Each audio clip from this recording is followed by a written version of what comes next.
sy atsika fa ny fahasoavan'Andriamanitra miaraka amintsika. Isika fa ny fahasoavan'Andriamanitra miaraka amintsika noho izy roantsika sandrivaky sy asantsika miaraka aminy. Ny fianakaviana no taniketsa ipoiran'ny vocation. Déploie ton cœur et viens nous sauver. Délivre-nous de tout. Fa sisika tokoa fa ny fahasoavan'Andriamanitra miaraka amintsika. Sisika fa ny fahasoavan'Andriamanitra miaraka amintsika noho izy roantsika sandrivaky sy asantsika miaraka aminy. Fa olo raika atokotran'isika ao aminy, fianakaviana iray ao aminy, tsy misy hevitrevitra. Ny olo no mampizara indraindray, fa Andriamanitra i Jesoa lay mpiandrony tsara nanolotra ny aina, olo raika ary ao amin'ny fiangonana ao amin'ny eglizy dia sambatra antsika mahasapa an'izay.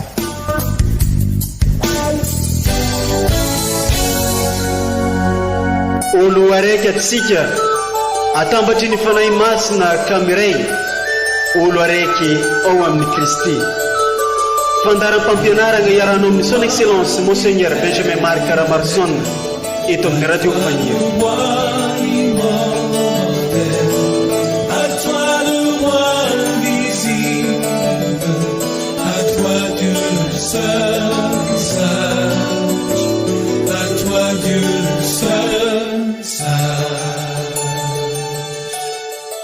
Nahoana ianareo no gaga mibanzina ny lanitra eto ry lehilahy avy any Galile, tahaka ny nahitanareo an'i Jesosy niakatra nandanitra iny no mbola hatongavany indray.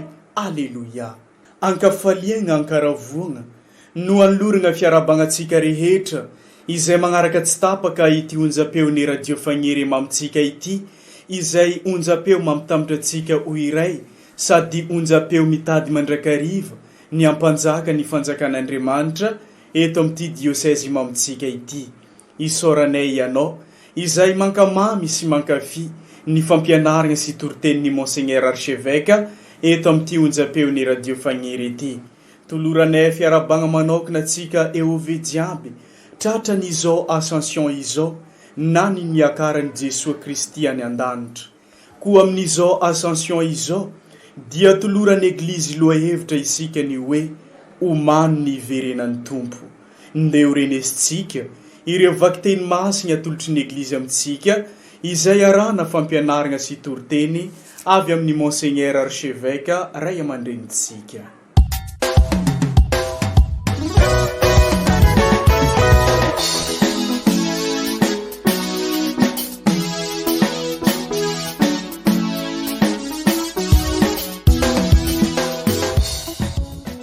Boky mitantara ny asan'ny apôstôly. Ry Théophile, efa voalazako tamin'ny boky voalohany ny zavatra rehetra nataon'i Jesosy sy nampianariny hatramin'ny andro nampiakarana azy no nefa nomeny ny didy tamin'ny alalan'ny fanahy masina ny apôstôly izay nofidiny.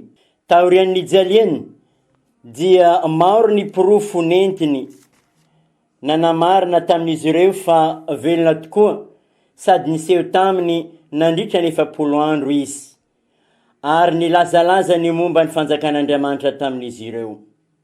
Ary ilay niaraka tamin'izy ireo iny izy dia nanafatrafatra azy mba tsy hiala ao Jerosalema fa hiandry izay nampanantenainy iray, araka ny efa renareo tamin'ny vavako ho izy. Fa i Joany nanao batemy tamin'ny rano, ary ianareo kosa hatao batemy amin'ny fanahy masina raha afaka andro vitsivitsy. Ka izay tafangona teo dia nanontany azy hoe, Tompoko, amizay va no fotoana hanangananao ny fanjakan'ny Israely indray? Fa hoy ny navaliny azy ireo, tsy anareo ny mahalala ny andro na fotoana zay efa nalahatry ny iray amin'ny fahefany. Fa rehefa hidinan'ny fanahy masina ianareo dia hahazo hery ka ho vavolombeloko an Jerosalema sy eran Judea ary i Samaria ka hatrana amin'ny faravazan'ny tany. No nefa nilazay zany izy dia nakarina teo anatrehan'izy ireo ary nisy rahona nanakonazy ka tsy hitany masony intsony izy. Raha bola nibanjina ny lanitra teo izy ireo tamin'ny Jesoa nisontra ihany, dia indreo nisy roa lahy akanjo fotsy niseho teo anilany nanao hoe, ry lehilahy avy any Galilea, nahoana ianareo no mijanona eto mibanjina ny lanitra? Iny Jesoa nalaina taminareo ho any an-danitra iny, dia mbola ho avy indray tahaka ny nahitanareo azy niakatra any an-danitra. Izany ary ny tenin'ny Tompo, isaorana nye Andriamanitra.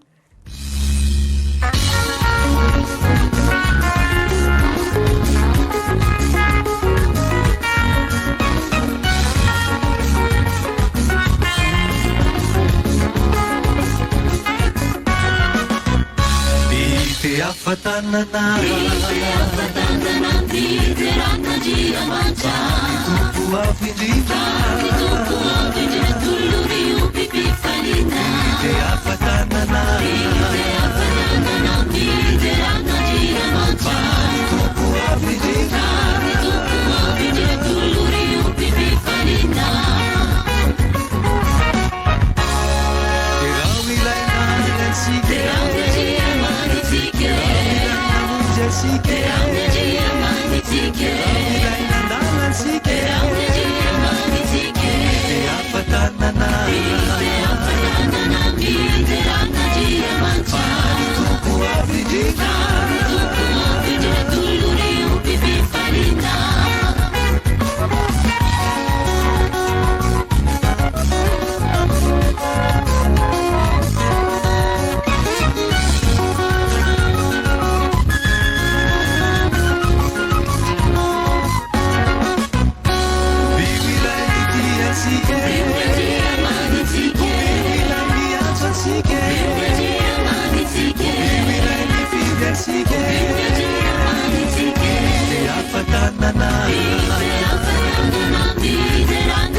Vaky teny masy ny faharoe, taratasy ny masinday Paoly apôstôly ho an'ny kristianina tany Efezy.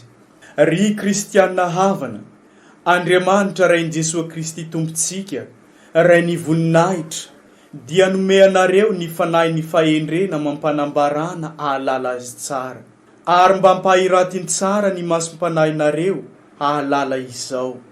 Ny fanantenana ny antsoany anareo, ny alehibe ny voninahitry ny lova, no maniny ho an'ny olomasiny, ary ny alehibe ny fahefany miompampana ho an'izay mino, hita amin'ny fiasany heriny tsy toa.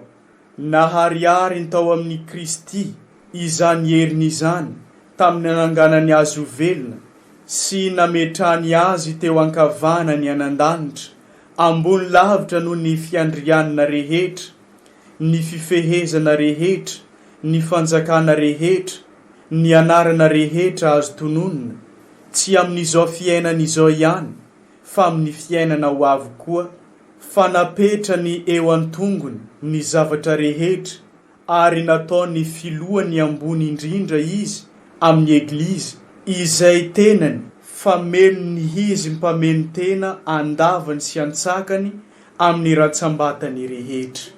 Izany ary ny tenin'ny Tompo, isaorana nye Andriamanitra.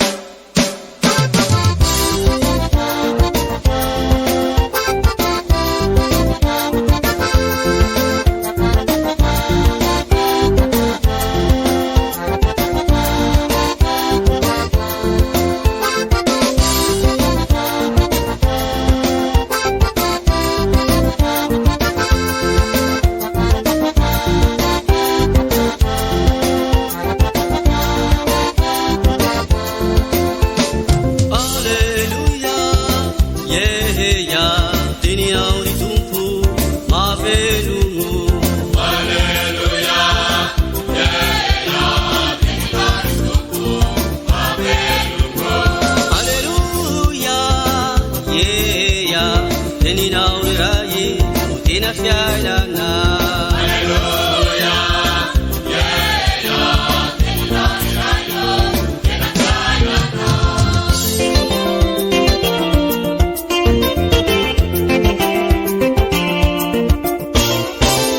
Iombantsika mianakavy ny Tompo ho tanteraka tokoa izany.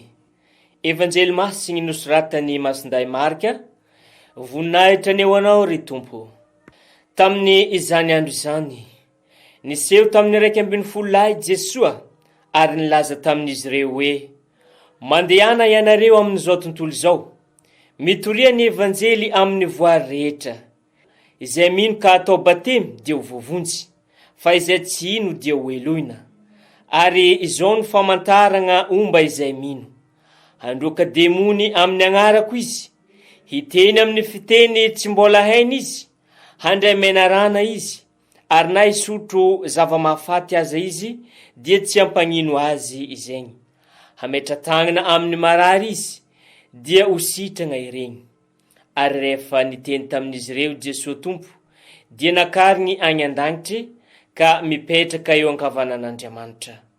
Ary izy ireo kosa dia lasa nitory atraizatraiza, ka sady niara-niasa tamin'ny Tompo no nankatao ny fampianarany tamin'ny fahagagagna nomba azy. Izany ary ny tenin'ny Tompo, derany eo anao ry Kristy.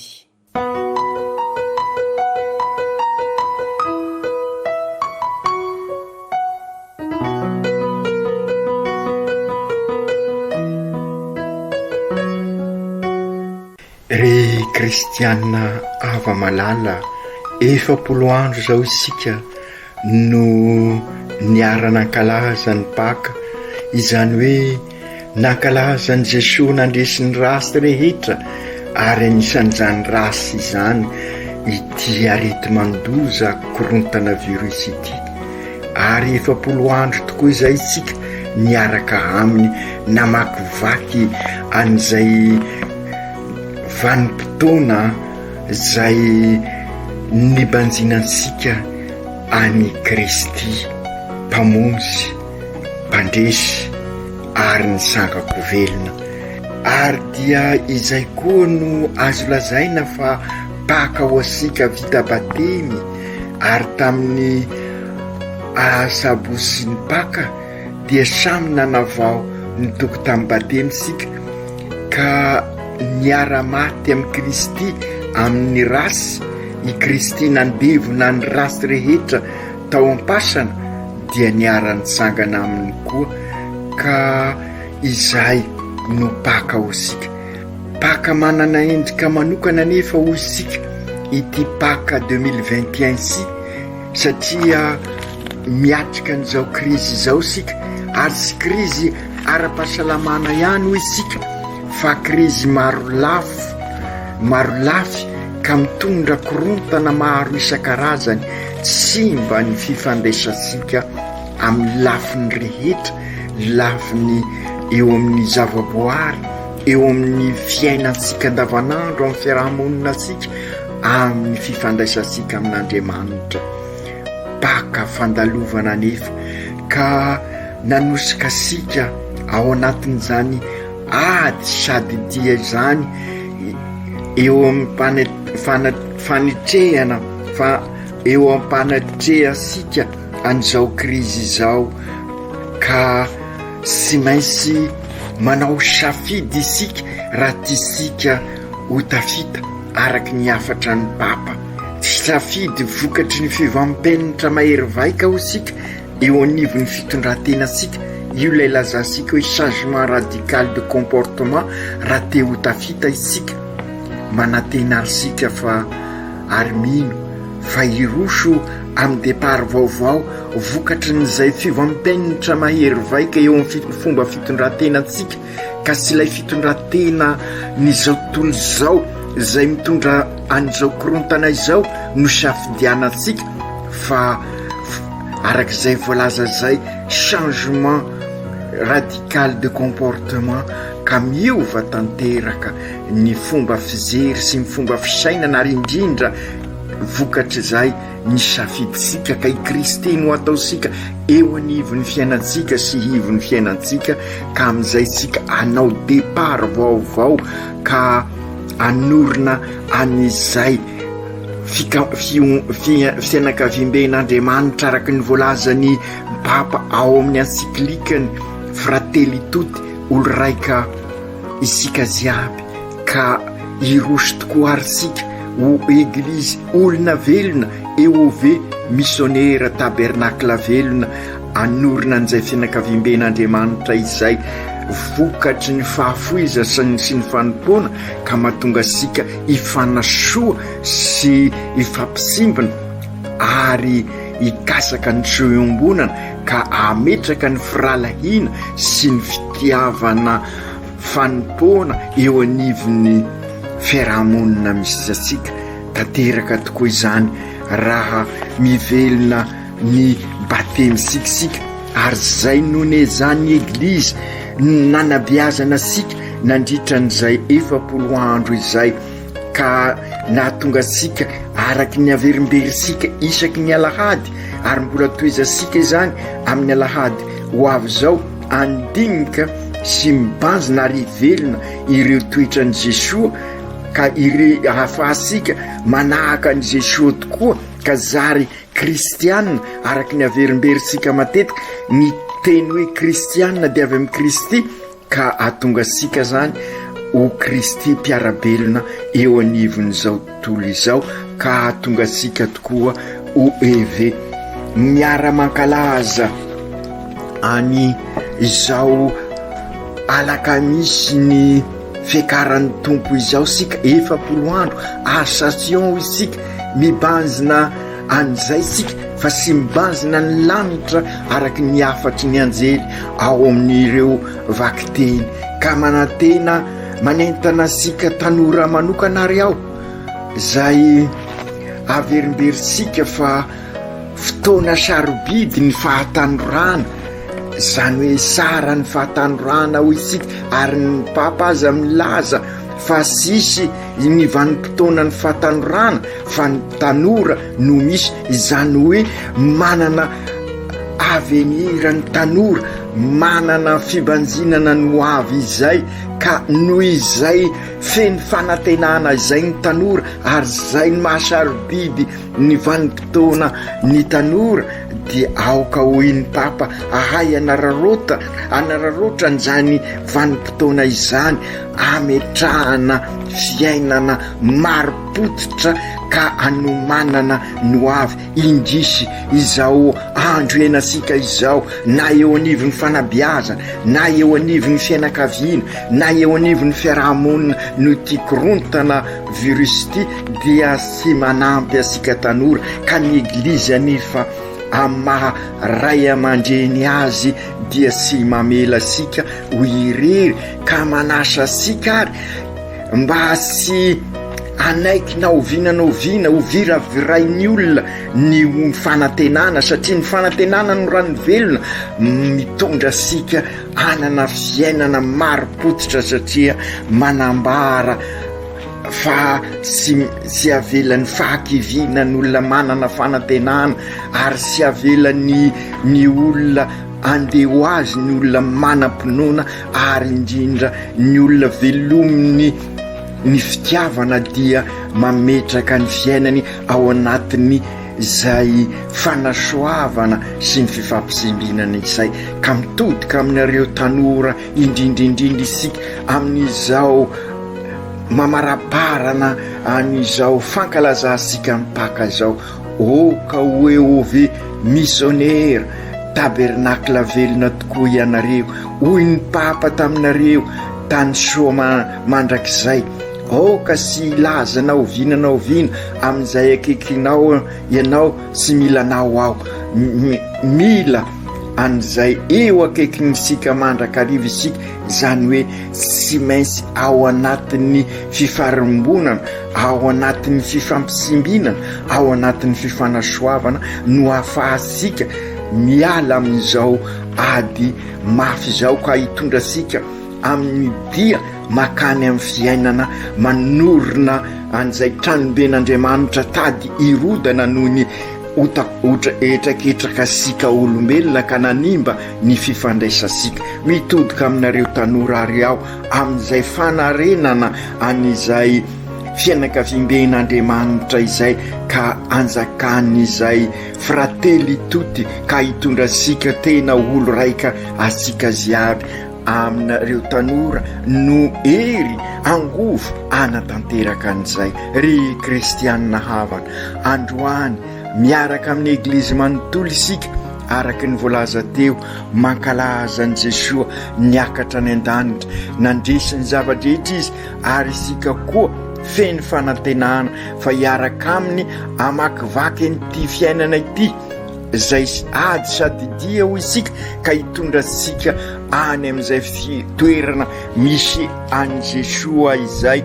Ary izao rehetra izao ary izao fiainantsika izao na dia izao korontana izao aza dia entin'Andriamanitra anomanana an'izay fiainana misy an'i Kristy izay ka zary fanomanana ny fiverenan'i Kristy tokoa araka ny lohevitra izay arosiny eglizy amin'izao andro ankalazasika ny Jesoa niakatra ny an-danitra izao.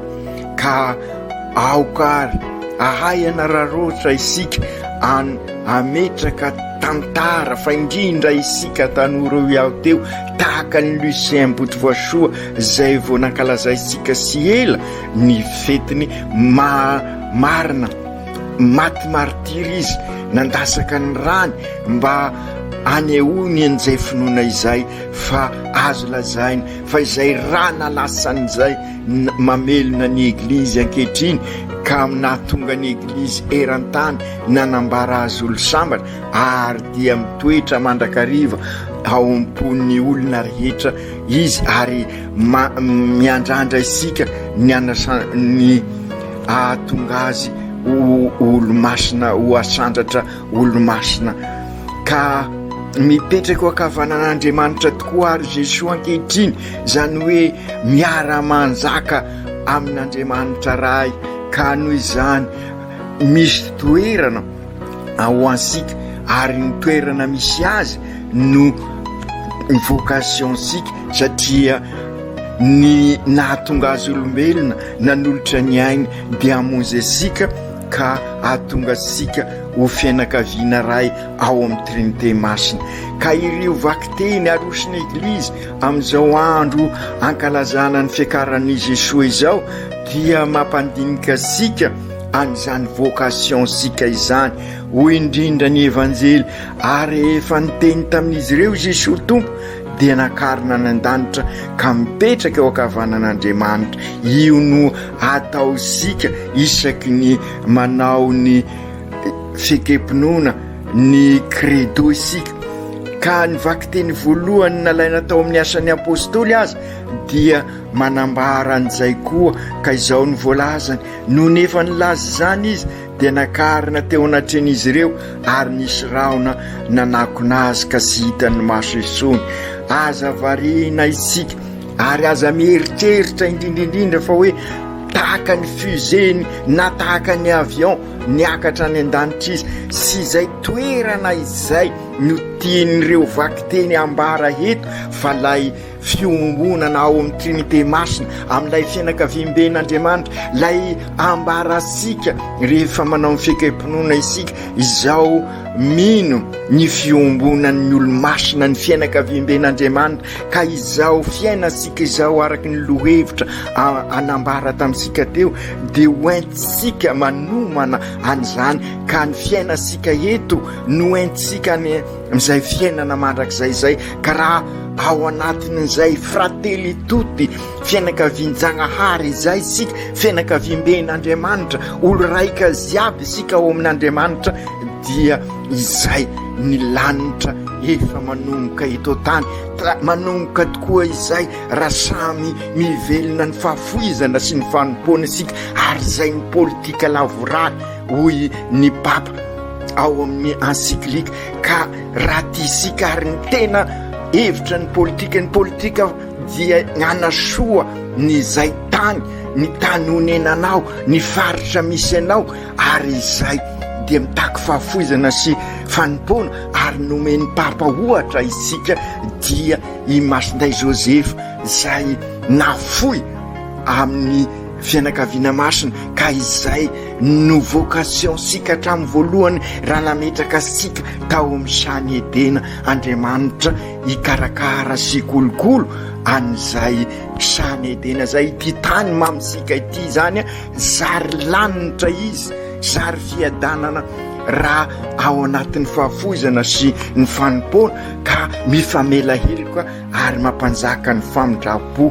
Ary hoy Masindapory manambara an'izay ao amin'ny vaky teny faharoa, noariana tao amin'ny Kristy, ny ariariana tao amin'ny Kristy zany hery zany tamin'ny nananganana azy ho velona sy nametrana azy teo ankavanany any an-danitra. Ka isika zany raha miombona tokoa amin'ny Kristy dia manorina an'izay lanitra eto tany izay.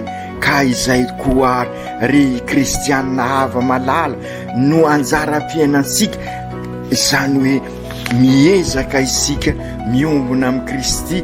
Ka raha miombona amin'ny Kristy isika dia tanteraka amintsika zay androm-pifaliana izay sy tany malemy nefa ny finoana ho isika, fa tany lonaka iasan'ny fahasoavan'Andriamanitra.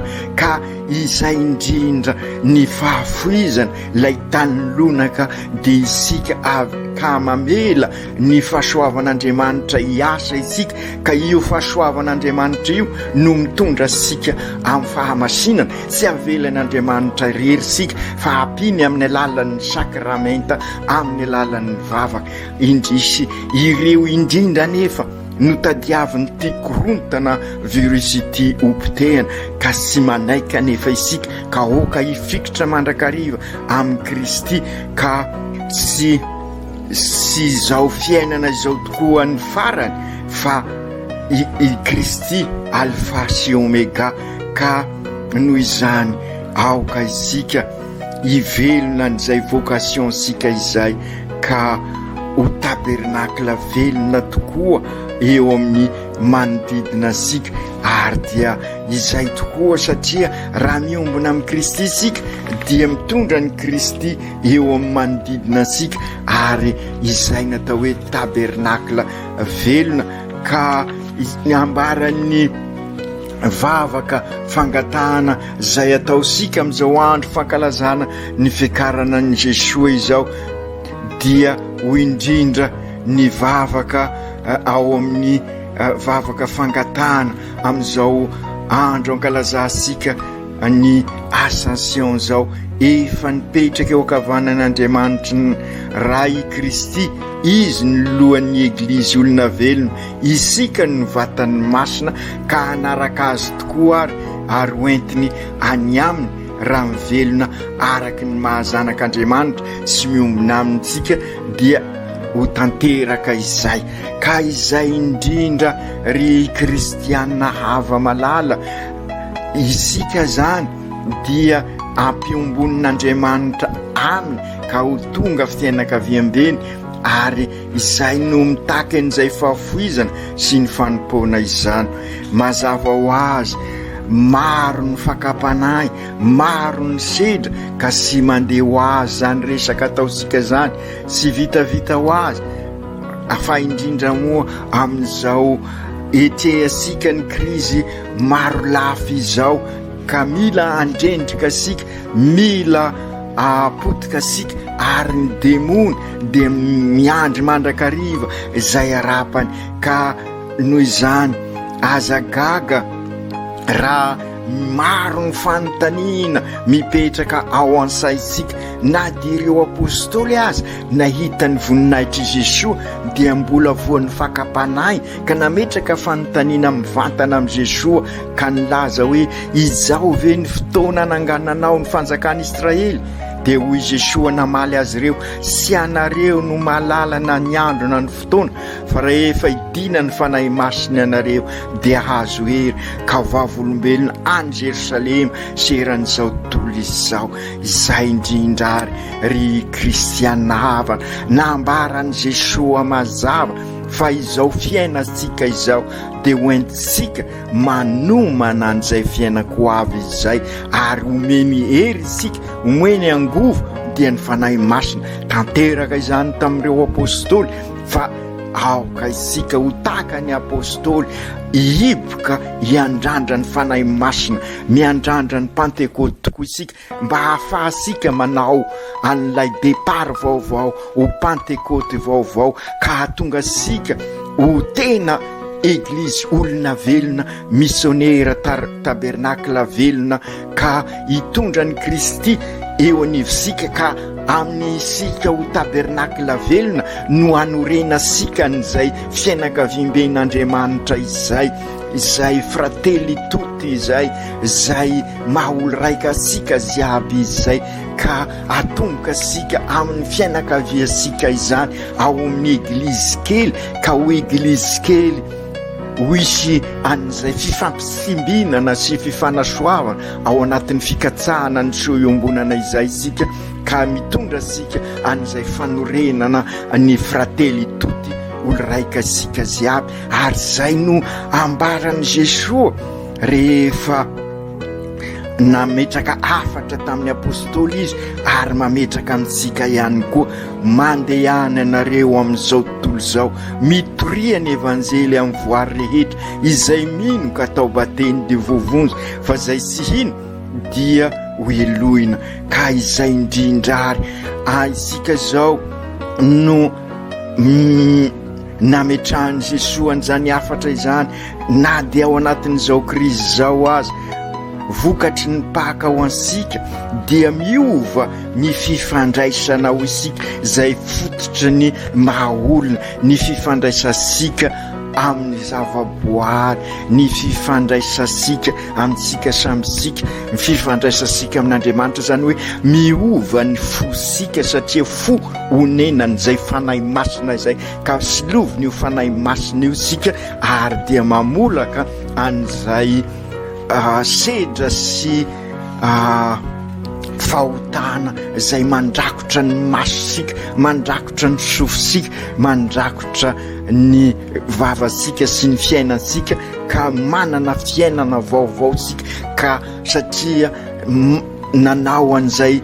changement radical de comportement zay vokatry ny fanahy masina izay mandoro ao amintsika ireny fahotana ireny, ka mahatonga sika anana fiovampenitra mahery-vaika amin'ny fomba fitondratena sika, ka fitondratena ny zanak'Andriamanitra no atao sika entaniny fanahy masina, ka manao départ vaovao, sy hoe départ zéro fa départ vaovao, ka mahatonga sika mahafoy ary manompo, ka manorina an'izay Église olona velona izay, araky ny voalazany ny evanjely, vokatry n'izay asany fanahy masina izay.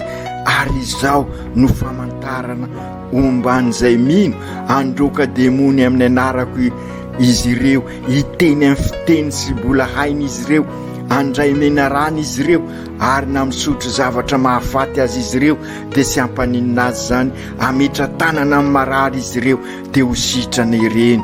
Eo anivosika Jesosy, ary ny fanahy masina no manentana sika, ka mahatonga sika Église olona velona, missionnaire vita batemy, ka iraina zary tabernacle velona eo anivon'ny mpiarabelona amintsika.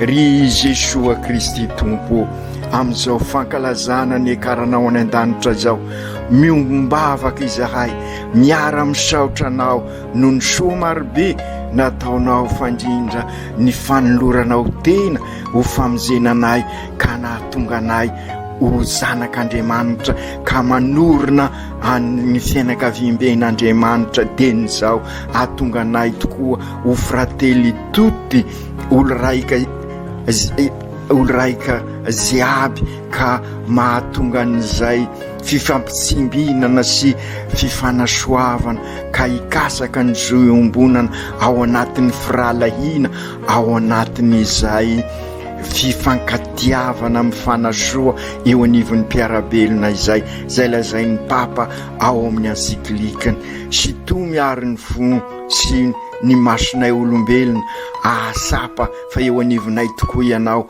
ahitanao amin'ny fiainana andavanandro ianao ny famarinana ianao ny lalana ianao ny ohatra ivelomanay amin'ny ataonao rehetra ampio izahay hiala amin'ny fitiavatena amin'ny avinavina amin'ny felonana fa iroso kosa amin'ny tena fahafoizana sy fanompona ka vonina arak'izay voalaza zay anorina ny mahaolo raika anay ziaby hiady amin'ny fanilikilina manapotika ny fiainanay izahay andresany ty arety mandoza ity ka mba ho pantekoty vaovao tokoa ane izahay anao depart vaovao ka iroso lalindalina koa amahaeo ove missionnaire vita batemy tabernakla velona izahay ry Jesoa efa 2 arivo taona mahery tokoa nanranao ny apôstôly iainany evanjely ka sambatra zahay satria tonga hatraty aminay izany vaovao mahafaly izany ampio ary zahay sy ho kivy na dia eo aza ity krizy maro lafo mamely anay ity tady anapotika anay ity korontana virus ity fa noho ny fahasoavanao avita nyzay fitoriana ny vaovao mahafaly zay koa ane izahay zao no missionnaire amin'izao andro iainanay izao ka ampio izahay hoe ove missionnaire vita batemy tabernakla velona masiny Maria reny eo tsy nisaraka tamin'ny apôstôly ianao fa niara-dalana tamin'ny antrany ary nivavaka ho azy ireo fandrindra tao amin'ny senakla maniry pantekoty vaovao tokoa izahay fa indrindra miatrika an'izao krizy maro lafo zao ka tataniny dianay engany ho resy ity arety mandoza ity ka hiada-pinaritra izahay zanakao masinday Joseph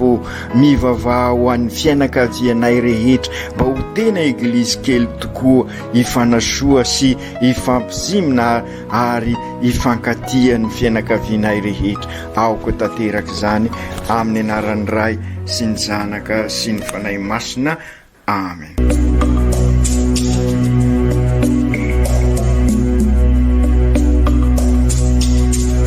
Tsy atsika fa ny fahasoavan'Andriamanitra miaraka amintsika. Tsy isika fa ny fahasoavan'Andriamanitra miaraka amintsika noho izy roantsika sandrivaky sy asantsika miaraka aminy. Ny fianakaviana no taniketsa ipoiran'ny vocation. Déploie ton cœur et viens nous sauver. Délivre-nous de tout. Fa sisika tokoa fa ny fahasoavan'Andriamanitra miaraka amintsika. Sisika fa ny fahasoavan'Andriamanitra miaraka amintsika noho izy roantsika sandrivaky sy asantsika miaraka aminy. Fa olo raika tokoatrany isika ao aminy fianakaviana iray ao aminy sy misy hevitrevitra ny olo no mampizara indraindray fa Andriamanitra i Jesoa lay mpiandrony tsara nanolotra ny aina olo raika ary ao amin'ny fiangonana ao amin'ny eglizy dia sambatra tsika mahasapa an'izay.